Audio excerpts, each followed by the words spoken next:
Bienvenue sur ma chaîne YouTube et je vous propose aujourd'hui un tirage de cartes oracle de vision.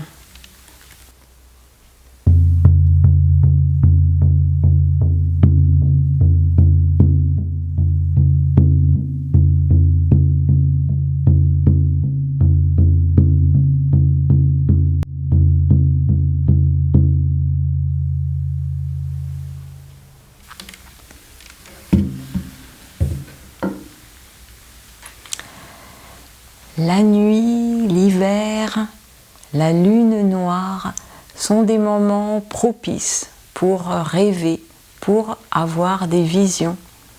Alors je vais vous proposer de penser à un rêve que vous avez, à une vision que vous avez reçue, à un désir profond que vous avez pour vous-même, pour le monde, pour votre vie, un projet, votre vie professionnelle, votre vie familiale, amoureuse, concernant un bien immobilier, l'achat d'une voiture, quelque chose, un rêve, quelque chose qui vous anime, un voyage, une rencontre.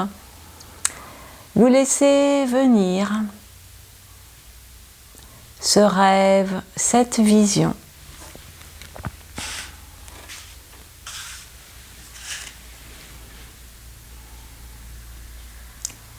Et je laisse venir mon propre rêve, ma propre vision, car nous sommes tous liés.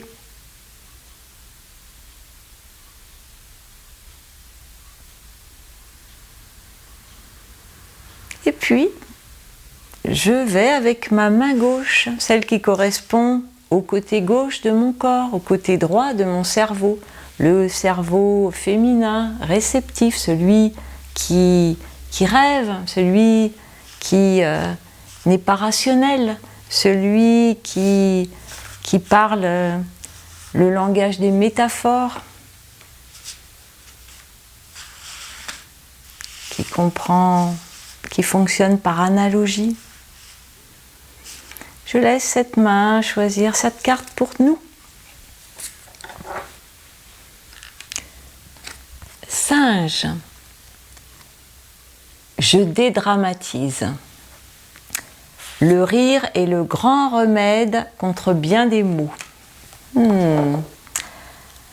Alors, singe. Donc je me reporte dans le livret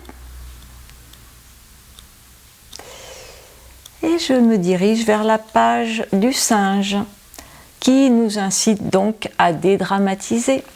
Lorsque les choses semblent graves et solennelles, j'arrive quand même à ne pas les prendre trop au sérieux.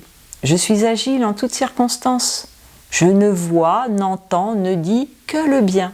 Je cultive le bonheur. Le rire est le grand remède contre bien des maux.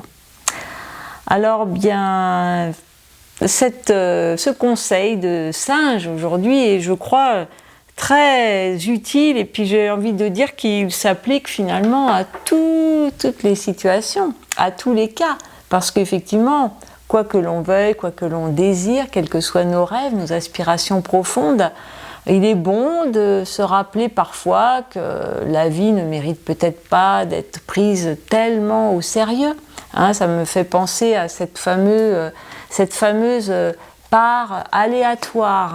Pour les Amérindiens, ils disent que lorsque le grand esprit a créé l'univers, il y a une partie du cosmos qui est restée coincée dans le chaos, et puis il y a une partie du chaos qui s'est retrouvée dans le cosmos, l'un étant la structure, l'organisation, et l'autre, par définition, l'absence de structure et d'organisation. Donc par cette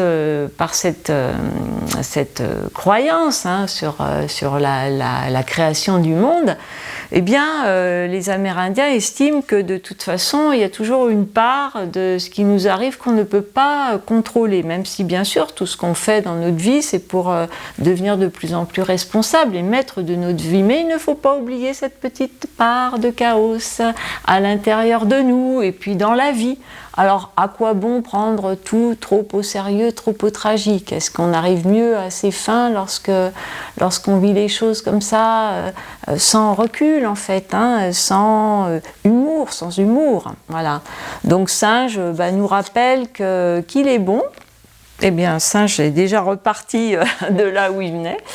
Et que aussi, hein, le singe, quand on voit les singes dans la nature, on les voit sauter d'arbre en arbre, prendre des positions pas possibles, manger la tête en bas. Enfin, il nous montre cette souplesse aussi qui est nécessaire, qu'on doit avoir, peut-être aussi d'ailleurs en raison de cette comment on va dire, de cette imperfection hein, des choses qui fait que tout peut arriver finalement, d'autant être souple et aller dans le sens de la vie et s'adapter hein, avec souplesse physique, souplesse mentale, souplesse à tous les étages. Voilà. Donc, c'est un sage conseil pour entreprendre tout projet à partir d'un rêve. Voilà. Hein, s'amuser, profiter, à garder le sens de l'humour, s'adapter avec légèreté, fluidité, souplesse. Voilà, c'est le message pour votre vision. Merci et à bientôt pour un nouveau tirage de mon ouvrage, de cet oracle des esprits alliés animaux. À bientôt.